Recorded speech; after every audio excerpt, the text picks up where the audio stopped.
Hi, how are you? Welcome on into another podcast by George. We're going back to East Palestine, Ohio this morning, folks. You remember I've done several shows on this, and I said from the beginning, because of the nature of what happened there and the fact that the innocent victims are still suffering today, I said, unlike mainstream media, I'm not going to forget this. Now, there's other things that we got to cover. I can't do the entire show on East Palestine, but I'm going to continue to go back there. I'm not going to get collective amnesia like the United States of amnesia when it comes to this particular news story. That needs and deserves our attention and more from our elected representatives. And we're going to be talking about all of that, folks, with another resident out there, an activist, somebody that's doing the hard work, the yeoman stuff, Jess Conard with EastPalestineJustice.com. She's coming on the podcast by George Live Line. And instead of reading my typical live line intro that I've written, by the way, I'm going to read this instead to start with. It kind of lays the groundwork and gives you an idea of who we're talking to today in Jessica Conard. This is Dateline East Palestine. It appeared in the Morning Journal. Before the evening of February 3rd this year, Jessica Conard was busy being the mom of 3 young boys and a speech pathologist. Now, the East Palestine resident is busy advocating for her community, which was sent into chaos when a Norfolk Southern train derailed, spilling toxic chemicals in the middle of her hometown. And that's when we started to cover it here on this show, folks. And I mean, we got on board with this early on. And the reason is I'm sitting here in proximity to a rail line. I don't know if you know this or not, but just about anybody that would see or hear this show is in proximity to one. They may not know it, but you are, particularly when you consider being downwind. You can be several miles from a rail line and be in imminent danger from something exactly like this. Now, Conard now serves as the community advocate for East Palestine Justice, a team of lawyers and environmentalists led by famed environmental activist Aaron Brockovich, seeking compensation for individuals impacted by the rail disaster. It's a position she wishes she never had to take for an organization she wishes never had to exist. Now, this ain't funsies, folks. This is hard work, and it's, rewarding at times, other times, not so much. Now, it was a position she didn't go out looking for, the article says. East Palestine Justice came looking for her after she appeared on CNN's Town Hall with Jake Tapper 20 days after the disaster. During the panel discussion, which included Norfolk Southern CEO Alan Shaw, Conard wasn't shy when it came to calling out the CEO for his company's responsibility, or, in Conard's opinion, irresponsibility. Brockovich's team noticed her passion and offered her a job as the community advocate. Now, so far, Norfolk Southern has committed $27 billion to East Palestine. That sounds good. Outward, 27 million with an M. But stay tuned, folks. The railroad has donated to the schools and local youth sports. That sounds good. Stay tuned, folks. Norfolk Southern bought the local florist out of flowers and purchased every ticket that was available for the high school's annual musical production. Huh? But Norfolk Southern, she said, cares about profits, not people. This is a quote from Jess. This company spent $3.2 billion on stock buybacks last year, she said. And they're bragging about giving $27 million to a town that they poisoned. I think the little things they are doing, like buying the tickets for the high school musical and giving to our schools and youth, are great. But what about the big things? I don't think they should be glorified for doing what they should do. Okay, last paragraph. We're going to bring Jess in. Conard is used to the sound of cars rumbling down the tracks. Yeah, again, I grew up where if you heard the train on the tracks where I grew up, that meant it was going to rain because it was, several miles away. That's what they said when I was a kid anyway. But you kind of, living on a farm in particular, it was a welcoming sound. Now, before February 3rd, she found comfort in the methodical noise, or hum as she called it. The train was the soundtrack to living in East Palestine. It was the sound of home. Today, the sound of a train brings Conard anxiety and worry. Before the train jumped off the tracks, it passed through Conard's backyard mere minutes before. The cars were already on fire at that time, and Conard shivers at what might have been if the cars had derailed a few seconds before. Now, I did not know or think about that particular angle, but we're going to find out, folks, because we're going to take that off the screen. We're going to click a button here, and we're going to say, let's see, here's good morning to Jess Conard out there in East Palestine, Ohio. Hi, Jess. Hi, good morning. Thanks for having me on today. Talk about that a little bit because it was the last thing that I covered there. The fact that this could have been worse. I thought it was as bad as it possibly could, but the timing of this thing could have been something that we couldn't envision. Yeah, absolutely. The timing, I think that it just came out that if the derailment would have happened 6 seconds sooner, it would have been in the heart of East Palestine. And 6 seconds later, it would have been out in the middle of nowhere, Pennsylvania. So again, my sister was actually downtown when this happened. So, she probably would not be here today had that happen, as well as many other people in the community that day. I live about 2.5 miles from the derailment site. So about a minute sooner, it would have been in my backyard. And, the poor horses next door probably would not be here either. So while I'm grateful that, there weren't any casualties or necessarily damage to buildings, you really can't say that there hasn't been any health consequences or property damage because we're still experiencing that, nearly 6.5 months later.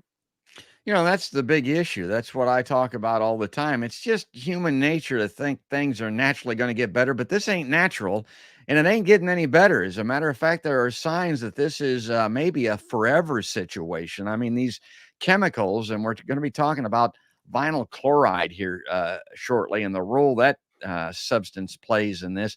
Let me see this. This is the end of the article in Morning Journal that I was talking about. This has to do with well water. And I mentioned this on the first show that I did on this, Jess. It goes into the air, it falls to the ground. It goes into the soil, that's forever. It goes into the water, the lakes and the streams, that's a long time. But that article's talking about well water. You're talking about subsurface water. You're talking about aquifers. You're talking about where municipalities draw their water, as an example. They go deeper than most shallow wells. But anybody that's living on a shallow well, on a farmstead or anything like that is at great risk. And that doesn't go away anytime soon, maybe ever. Yeah, I hate to think about it as a forever issue. I think there's still a lot of time to turn the cleanup around to offer these people what they need, what they deserve, because this is something that happened to us, not something that we brought on ourselves. I really, really strongly recommend that we start with our health. This is something that if we don't have our health, we have nothing. So while it is important to clean up the environment, and we know that the creeks are still very heavily contaminated, we really need to get those early screenings. The CDC came out very early on and said, hey, you've been exposed. There's really nothing that we can do about your exposure to A, B, and C chemicals, but we can treat your cancers when they come around. And that's such a death sentence, just waiting around to get cancer. And there's been no offer for early health screenings. I wanted to just circle back a little bit for East Palestine Justice. I was involved with East Palestine Justice, working with a team of lawyers that works with Erin Brockovich. She's kind of their Beyonce, so to speak, and I appreciate all of the work that they are doing. I'm actually amicably separated from East Palestine Justice. I still love that team that I work to hire, and they're still doing good work. But I've kind of moved on to something else, and I think that we'll talk about that a little bit more when it comes to plastics. Yeah, and PVC, as it's known, of this vinyl chloride situation. And I started off the top talking about the work that you're doing. Here's a part of it, trying to get these politicians in Washington D.C. to pay attention. And I wanted to go through this article very briefly. Now, this is out of the Pittsburgh Union Progress, which I think is interesting. From what I can understand, this is a group that's doing a publication online, maybe in print, that's on strike from the mothership, so to speak. And so they're out there independently writing, and this is cool stuff. It says, as the 6-month anniversary of the derailment nears, now this was a couple of weeks ago because we've gone past that Rubicon, East Palestine residents press officials and they fight burnout. Let's take a look at this article. Misty Allison and her husband Aaron moved from Cleveland to East Palestine, Ohio 3 years ago. The couple wanted to raise their children in Aaron's hometown. Why not? Aaron owns a e-commerce business, and Misty's employed by a software company. Both work from home so they could live anywhere they wanted. It's such a nice community, Misty said. We wanted to stay here. I told my husband, we're never moving again until something big happens. Uh-oh. God, 6 months ago, this Thursday or two ago, a big thing did happen. Several railroad cars carrying toxic chemicals toppled off a set of tracks and burst open 1.5 miles from the Allisons' forever home. 3 days later, officials fearing a catastrophic explosion ignited the hazardous materials. The resulting fire spewed toxic smoke all over the city and surrounding areas. News footage of the thick black plume looks like a scene from an apocalyptic movie. Now, we've seen plenty of those scenes. I don't know, Jess, I look at that and think, well, you may have already had some success because of the awareness and efforts by Jamie Ray Wallace, who was in that photo that I showed earlier. She's been on my show before. And that is, if anything like this happens in the future, and there's going to be another derailment, there are going to be cars with toxic materials going off the tracks in a hometown near you, folks, guaranteed. But they're not going to set them on fire. I mean, that was a dumb idea, and that's not likely to be repeated. Would you agree? Absolutely. Misty and I are good friends. We were friends prior to the derailment, and I actually graduated high school with her husband, Aaron. So I'm very familiar with their family. Like many families in East Palestine and the surrounding areas, this is a really small community. We're very tight knit. Everybody knows everybody's business. And I think that's a really important distinction is that, Misty and I and Jamie, we kind of took the forefront running in this advocacy world. And it's not something that any of us had ever really done before, but it's certainly brought about a lot of positive changes, I think, for the community. More recently, it's been really nice to see the bipartisanship of our Ohio senators, Vance and Brown. We have all three of us, as well as members of the Unity Council, we have all worked very closely with our legislator and Congress people. This is really important work. There's a lot of opportunity for policy change, not just in healthcare, but rail industry, the way that we transport these chemicals. There's so many fights to fight, and I think that's why it's so important that we're all on the same team when it comes to, fighting for these policy changes, but we all have very different positions, right? Some of us are on third base, some of us are out in right field, but it's all really important work. And I'm glad to be a part of it. And I'm certainly not going to let this crisis go to waste. Yeah, and I'm out in left field because I'm on the left side of all of these issues. And I see that photo there of you talking to Sherrod Brown. I mean, try to get done with those folks what you can. What's your take on this deal with Joe Biden? Early on, his office made kind of a promise that he was going to come see you folks. He never has to date, and again, we're 6 months, more than 6 months on with this thing. And this article that I have, I don't know if I'm going to read any more of that or not, but I think you were saying, we're not political gurus, certainly, but God, what a political opportunity this is. I mean, why didn't that guy show up and hug some babies and hand out some money and make some promises and bring some funding into East Palestine, particularly, again, from my left-wing perspective, that we're blowing on these forever wars, these foreign interactions that are killing people. Let's come out with a smile and save some folks and make some things as right as we can in East Palestine and maybe help ourselves, Joe, get reelected in the meantime. But he's not doing that. What's your take on it? Yeah, it makes me sad. I think that's kind of the big thing is, I did vote for Joe. I'm a Democrat. I'll come out and say that every day. But I also recognize that, he has said that he's going to do things and hasn't done it, like many presidents prior and probably in the future. I like to think that Joe looks at these women, these moms that are, serving the community and advocating, and he says, you know what, they're doing a good job. Let's let it play out. And then eventually maybe Joe will come in and, I'm hopeful that he's going to sign the emergency declaration. It would be really nice if we could get that signed sooner rather than later. I thought the 6-month anniversary kind of served it up on a platter, a silver platter for him to do a nice PR political move. It's unfortunate that he's been silent about a lot of issues. There's a lot of issues that are going on in America. It seems like the world is on fire. I think East Palestine certainly ranks up there with several of the issues, and I think it's time for him to come to East Palestine. And I did write that in my op-ed that was published in Newsweek, and I would encourage all of you to read that. There is actually a longer version I'm hoping to be able to get published as well, that gives a little bit more detail about what's going on here. And but I think there certainly is a lack of humanity in Biden not coming, and again, that makes me really sad. I think that there's, again, an opportunity for a political move here, but also to really show that you care about the American people. Again, this isn't something that we did to ourselves. This isn't a situation that we could have avoided in any circumstance. So, it's time to come here. It's time to give us the vital resources that we need by signing that emergency declaration. So I'm just sitting here waiting for my invitation to the White House, and, let's get a move on. And yeah, I'm a big believer in precedent, historical precedent. I tell people on my show, Jess, I'm not a historian, but I do remember what's happened in my lifetime, for instance. And like him or not, and history is not being very kind to him, but Bill Clinton, for instance, back in 1993, Iowa, the central Iowa, the Des Moines area was sent to the Stone Age, basically, because of historic flooding. It was kind of what I like to point towards as really an awakening, the beginning of all these climate catastrophes. I mean, Clinton got his ass on a plane and was, handing out bottles of water in a line again, hugging babies and, all the stuff that he's good at from a political perspective. And it worked.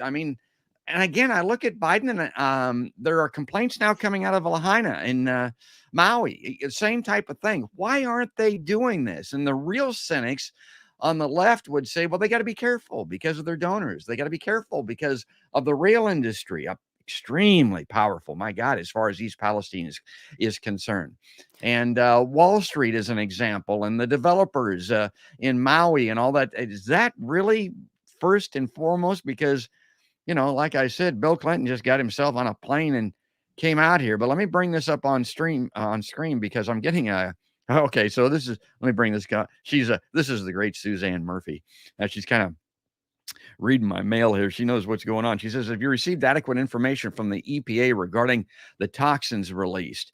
Now, the EPA weighs a formal review of vinyl chloride, the toxic chemical that burned in the Ohio train derailment. Now, again, you could view this as kind of a win if something comes out of this. The Biden administration says it could soon launch.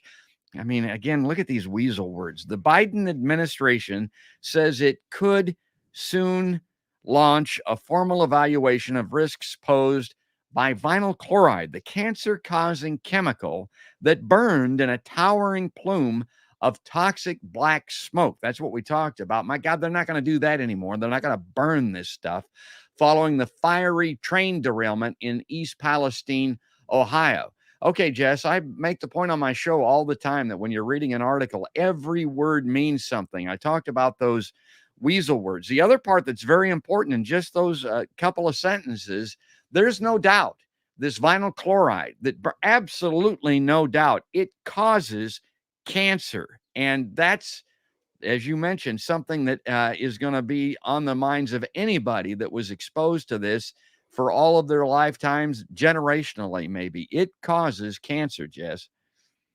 Yeah, let's talk a little bit about history, because I like bringing history into this.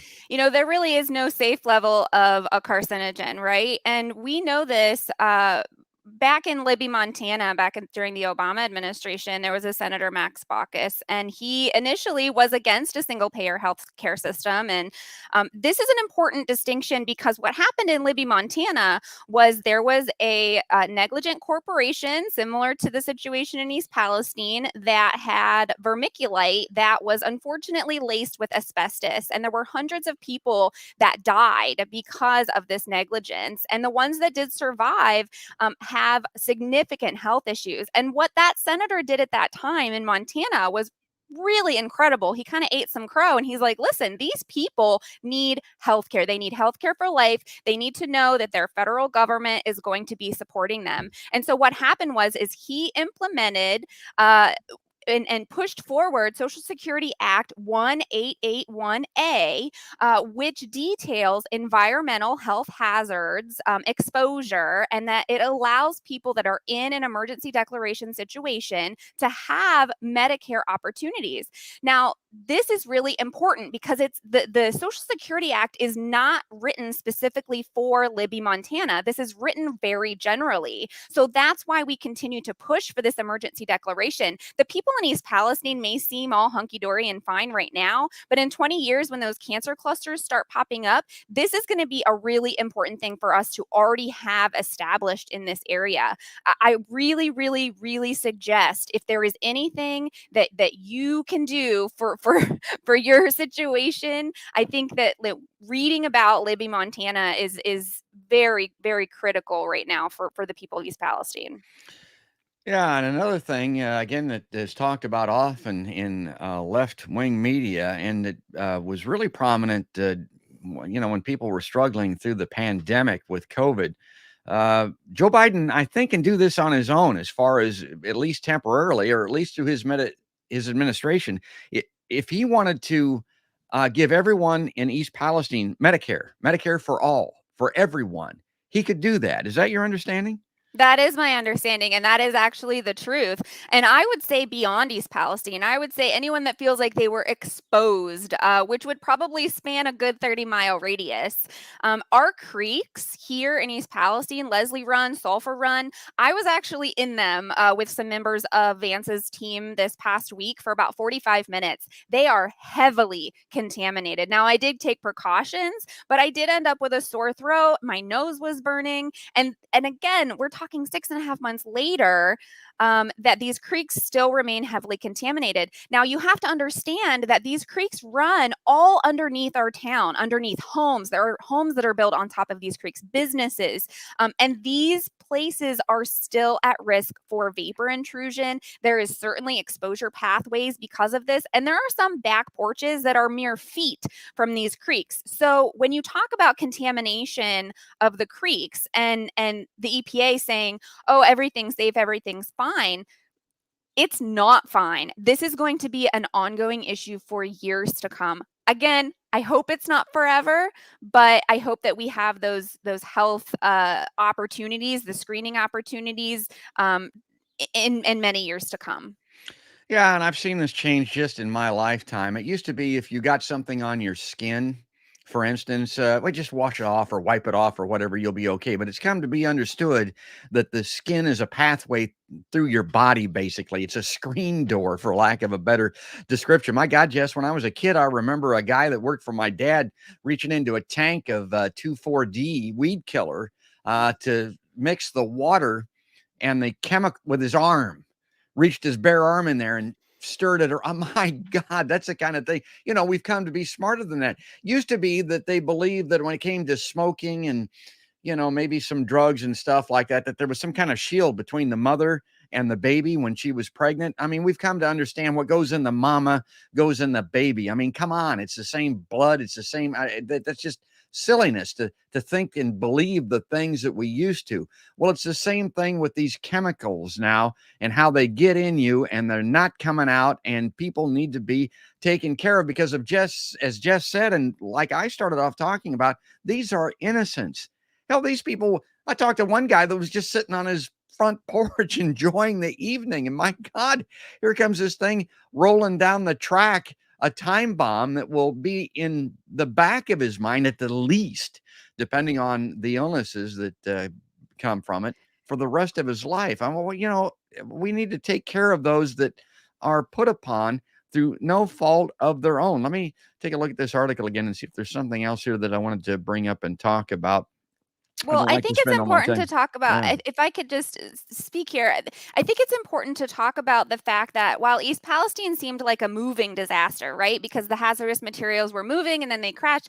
These types of situations, this air quality and contamination, this contamination from the places that create plastics, the chemical recycling facilities and vinyl chloride, these are stationary locations all over America. And Mm. and what happens is when you have a chemical plant in your area, um, the air quality really isn't monitored the way that it needs to be monitored. A lot of these facilities are self-reporting, so while they have to continue to write down all of the air quality, if they have something that goes above the air quality standard, it's a self-reporting. So let me ask you this: if you go on the highway and you're speeding, are you going to go down to the police station and be like, "Hey, I'm ready for my Right. ticket"?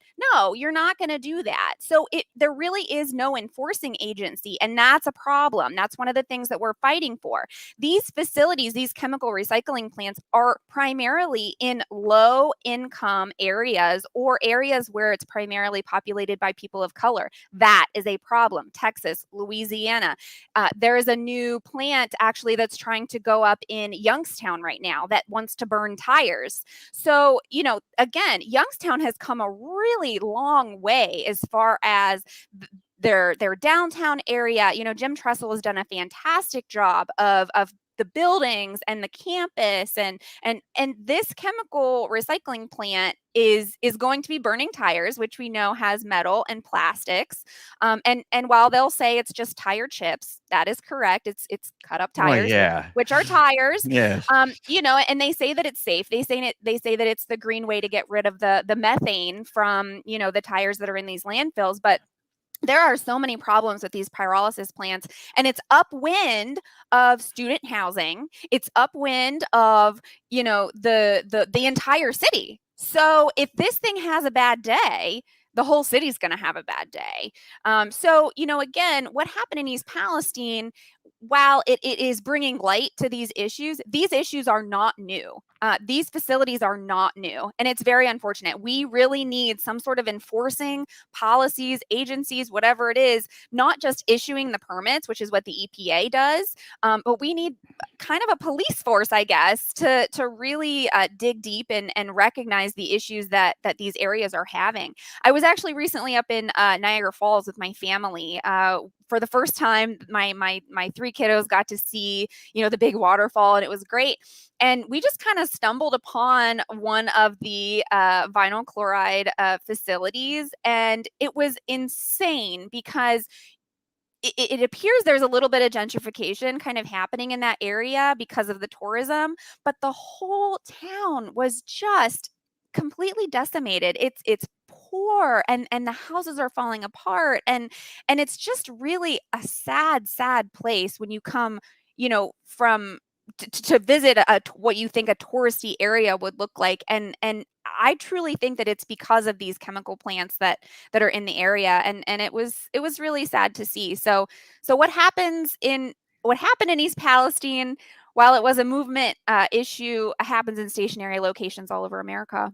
My God, that's a great explanation. And anybody that would tell you that burning tires is green, don't trust those folks. Let me tell you something, because I've burned some tires back on the farm when I was a kid. We didn't know then what we know now. Matter of fact, my dad in our shop with the trucking company in the wintertime, we burned some coal, and then he tried burning some tires. My God, anybody with a lick of common sense could tell you that stuff's all toxic. It's not good for you.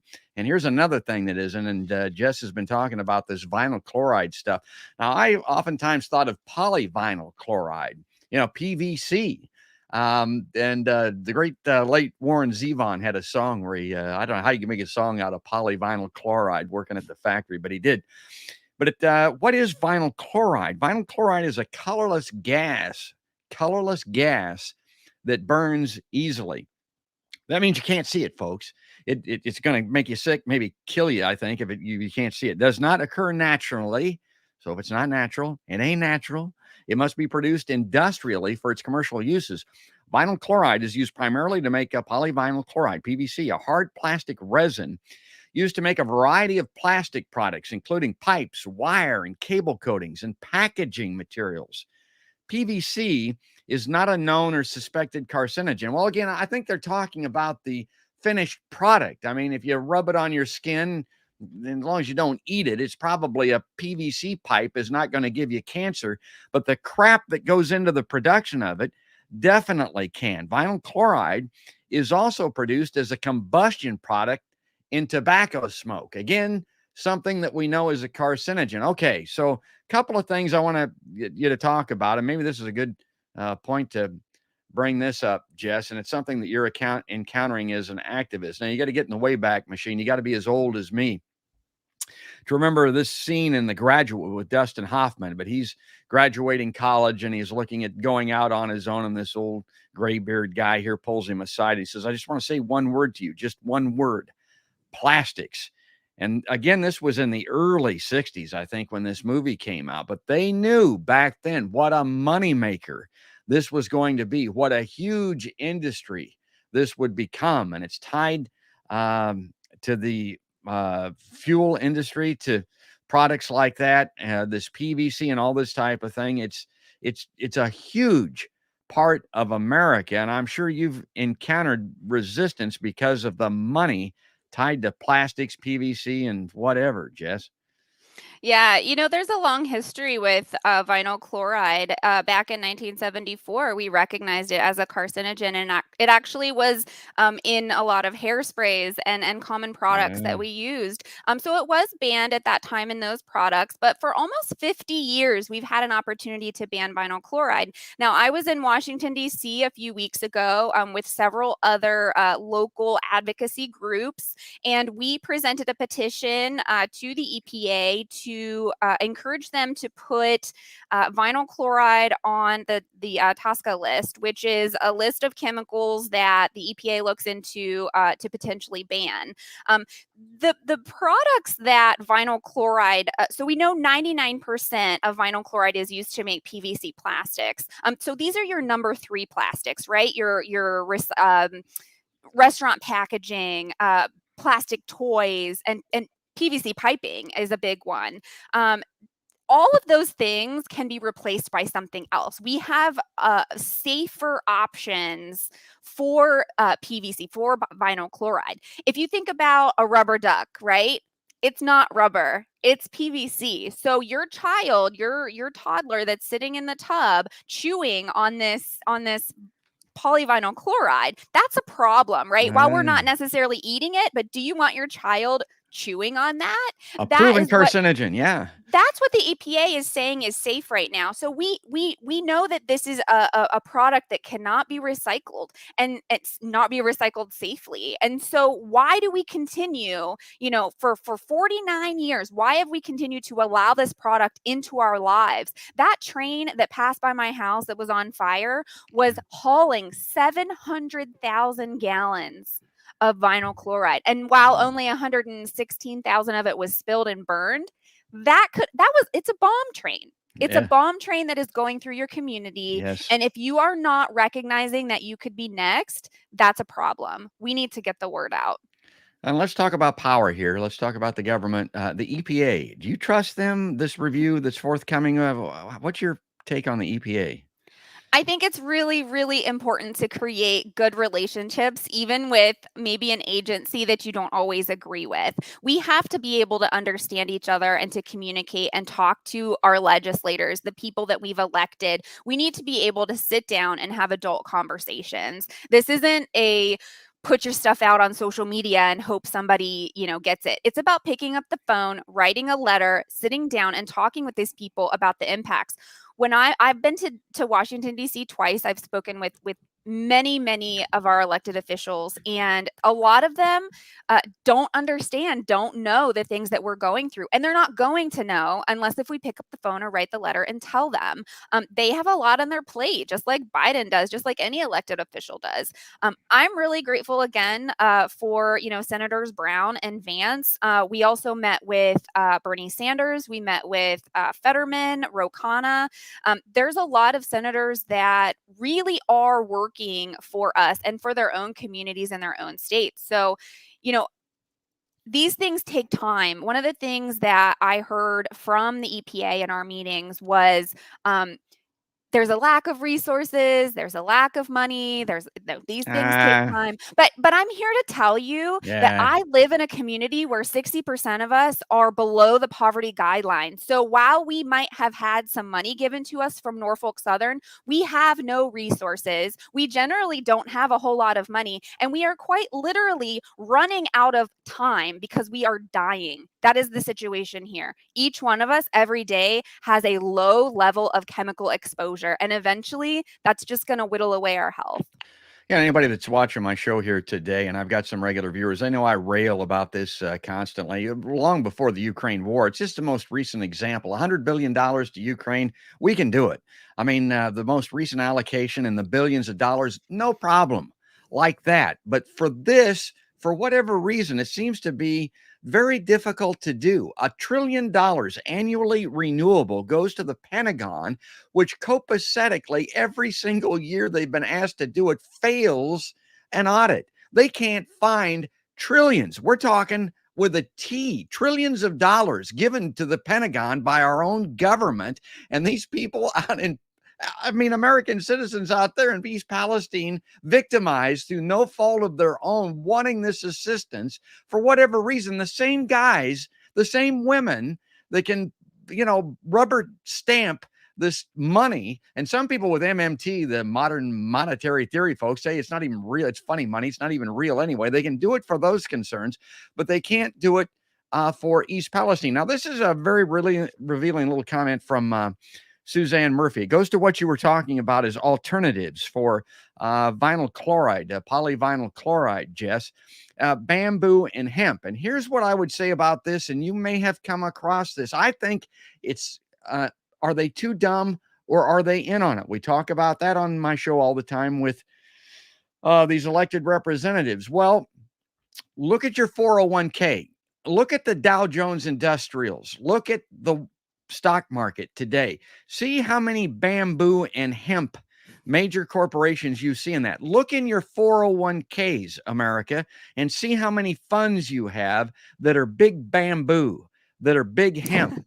But then look at it and find out how many of those companies are involved in big oil, big military, big Silicon Valley, the big Wall Street companies. I think that has to do with explaining why they're too dumb or are they in on it. I think they're at least looking the other way, and whether or not it's purposeful or not, I don't know. But do you find that to be a resistance that you've encountered in your activism, that people are protecting these financial interests at the very top tier of American government? Absolutely. I mean, they're not dumb. They're absolutely not dumb. They're not ignorant. I think that our elected officials do have common sense, or most of them have common sense. But, again, I think it is about educating them and educating the community of how we are impacted by this lack of action. A lot of politicians, unfortunately, have very deep pockets for these, big corporations. And again, it's not necessarily a matter of not knowing that there's an issue, or that there's climate change, or that plastics are bad. It's a matter of, how can I get reelected? I would love to see money taken out of politics. I don't think that's going to happen, but it certainly would make things a little bit more user friendly when it comes to actually getting the issues done. So that's kind of my take on it. Well, and that's a great take, and it's absolutely right. And the other thing about it is, and I want you to talk about this because, again, this is something that you probably weren't aware of. I wasn't aware of it as much. I used to think the railroads and their power and significance in America were kind of fading, and, it was kind of a historic relic, and, they weren't doing too well. But when you look at East Palestine and what you've been confronted with, whoa. The railroads are extremely powerful. They run a lot of America, and a lot of it has to go back again very historically into the 1800s and that type of thing. This country was founded on the back of the railroads, and who's piggybacking? It's hard to tell sometimes. But have you been surprised at what you found when combating the railroad industry, Jess? Yeah, that's certainly a challenge. While I have focused on healthcare, I have, dabbled in the rail industry and all the issues that come with that. I'm very grateful for the National Transportation Safety Board for hosting the hearing here. I think we learned a lot about rail. The problem, again, with the rail company is that it's a patchwork of corporate policy that really goes unchecked. There is no enforcement agency. They have situations like ghost tracks that don't get inspected. There's a lot of inspections that don't happen that need to happen, and there's no oversight committee to monitor these things. This is really, really, really important for everyone. I do still strongly believe that these chemicals. Rail is most likely the safest way to transport these chemicals. I just wish we transported less of them. I wish that we transported them on a safer, how do I say this, less rickety rail line, because we need to be able to inspect those. We need to be able to have the hot boxes placed appropriately, and the correct hot boxes. As I understand now, there's several different types of those. Why is it that when there's an issue wrong with my car, I get a little light and a little ding and it says, hey, check your engine? Why are we not using that kind of technology on a rail system? Why is it that the conductor, the engineer, or the carman has to walk the 1, 2, 3 miles down and inspect it visually? Why are we not using the technology? Why is a $1 billion corporation not running a state-of-the-art machine? Why are we still using technology from the Civil War era? I get that everyone says that that's the best kind, but then why don't we use that on people trains? Why are we using the pneumatic brakes on people trains if the Civil War era technology is the best? So I think that there's a lot of rail safety lobbyists that are pushing for these things. There's a lot of really great recommendations that are out there. Why is the $1 billion corporation not implementing these things? And it all comes down to money. Yeah, the big, It almighty always, buck. always, Yeah. it always comes down to money. And I think that's the most frustrating part of it, is that safety is not a priority for railroad, not for the residents, for the towns that you're going through, and not for the employees. I just read an article that said that there were employees that had 3 employees that had amputations because of the lack of safety. So, and I get it. These things happen at work. It is what it is, but it shouldn't be happening. That's the problem. It shouldn't be happening if you are following the safety precautions that are provided to you. If there is an enforcement agency that is encouraging you to follow this safety protocol, you should follow it. Okay, it's not about the money. It's not about precision scheduling. It's about the people. We have an insatiable appetite, and by we, I don't necessarily mean the consumer.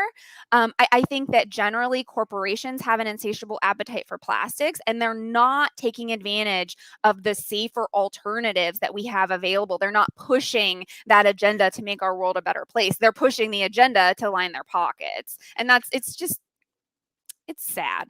Yeah, it is sad. And, are they too dumb or are they in on it? Now, play along with me here a little bit, because listening to you talk about this technology and the fact that it's not like other industries, most notably here, the aviation industry. I didn't even know that these trains had black boxes, so to speak, on them. They're probably not as sophisticated as what's on an airplane. But what happened in East Palestine, Jess, with those black boxes? I've been told that they were purposely erased or that they weren't usable, that the railroad themselves did that. I mean, were they too dumb or were they in on that? Oh, am I going to play along? I feel like they were in on it, but I don't know that. I don't know that for sure. Yeah. Okay, great. I want to bring this up because this was on your Twitter feed here just this morning. This tweet reads, "These families you hear about in East Palestine are real people. This is one family of nearly 200 that are still displaced. Biden declared an emergency. 6 months after the Ohio trail derailment, residents are still in crisis." This was in the New York Times. So mainstream media is getting some awareness out on this and, starting to beat the drum here to try to get this emergency declaration out there. But the overarching issue there is, Jess, that this is still ongoing, that people shouldn't forget. That's why I'm doing the show, as I mentioned off of the top. And your efforts are still needed, obviously. What about the displacements here? People that have left the community, people that are coming back, people that never left, and the risk that is involved. What's your take on overall all that in East Palestine? As I understand, there are still roughly 180 families that are still displaced. And these are people that are displaced from their home. Um, sorry, I'm a little emotional because I know that family. I don't know them personally, but I know little Evelyn that was in that picture. And these are real people that are having real issues, not just health issues, financial issues.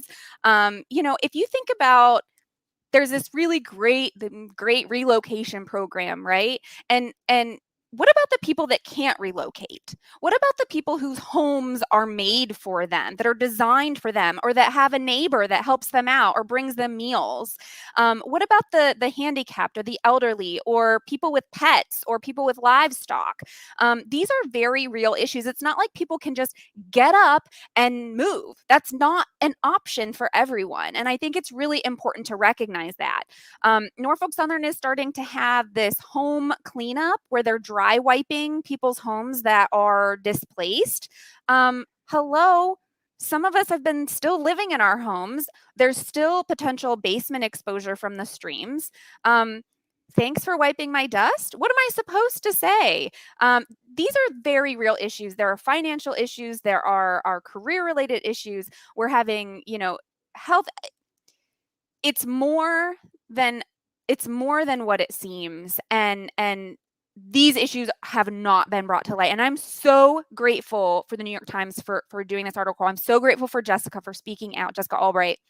And anyone that wants to speak out. I think I'm very proud of those people, because I know for me, I've received a lot of hate for what I'm doing locally. A lot of people just want to move on and get back with their lives, and a lot of people can do that. They live in locations where maybe they're not as impacted. When these chemicals fall, it's not like a blanket, right? It's pockets. It's pockets, and we know from Dr. Aaron Haynes from Kentucky and Dr. Gollum from San Diego. They've been in the town doing some research. We know from Dr. Andrew Welton.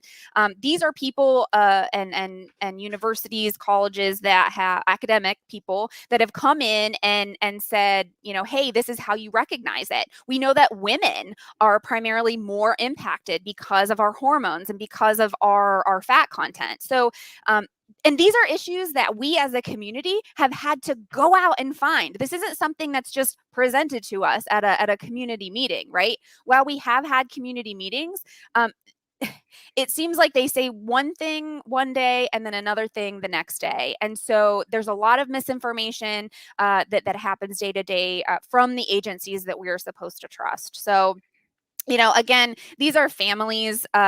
Every single one of these families, they're real people and they're having real issues. And it's not. It happened to us. We are victims of this. So it's time for our federal government to step up, to provide the healthcare that we need, to provide an opportunity to relocate in a way that doesn't bankrupt us.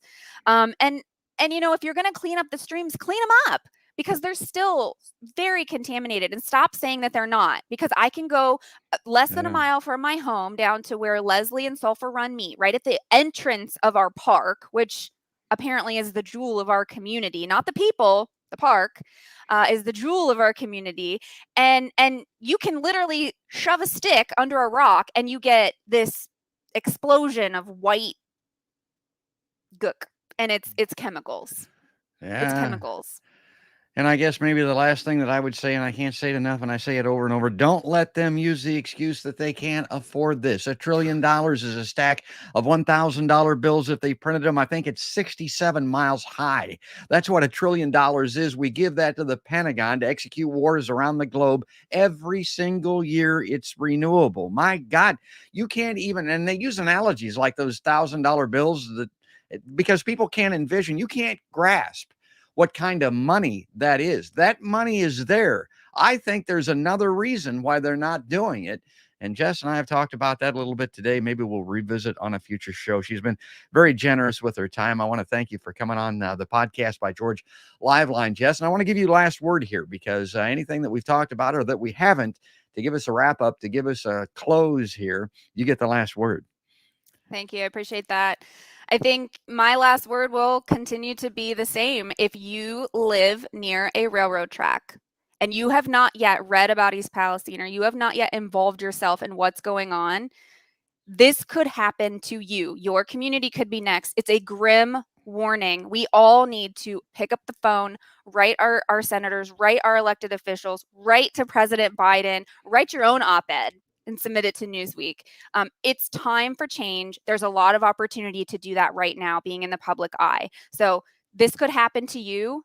Please don't let it. My God, that's about as well as it can be said. I don't know how to top that at all. Jess, thanks again for coming on the podcast by George Liveline. Thanks for having me.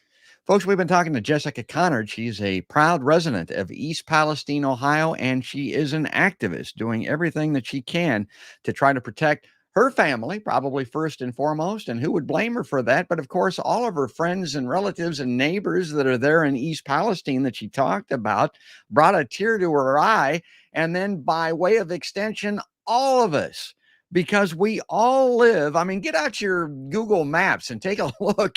I mean, hit the little railroad icon and look at the rail lines that are around everyone that lives in any municipality. But even if you're out in the boonies, there's a rail line near you that if the wind's in the right direction, this could be you next. And that's what Jess was talking about today. Folks, I hope you enjoyed this show. I hope you like podcastbygeorge.com. If you do me a favor here as we close out. Go to podcastbygeorge.com. Click on a badge. Click on an icon there for the platform that you prefer. You can see these video live streams. Click the little Facebook, the little YouTube badge there on podcastbygeorge.com. And then like us on Facebook and on YouTube. Subscribe on YouTube. Ring the notification bell. Leave us a comment. That always helps. And then on Facebook, follow us, and then you'll be notified each time that we have somebody like Jessica coming on the show. And as far as audio is concerned, if you don't have the time or the wherewithal, don't want to sit and watch these video live streams, don't want to burn up the data plan, maybe go to podcastbygeorge.com and click on the iTunes badge. iTunes, I think it's called Apple Podcasts now. Also Spotify, the iHeartRadio app.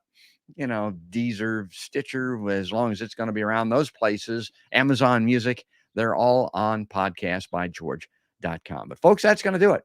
That's going to wrap it up. That's all there is.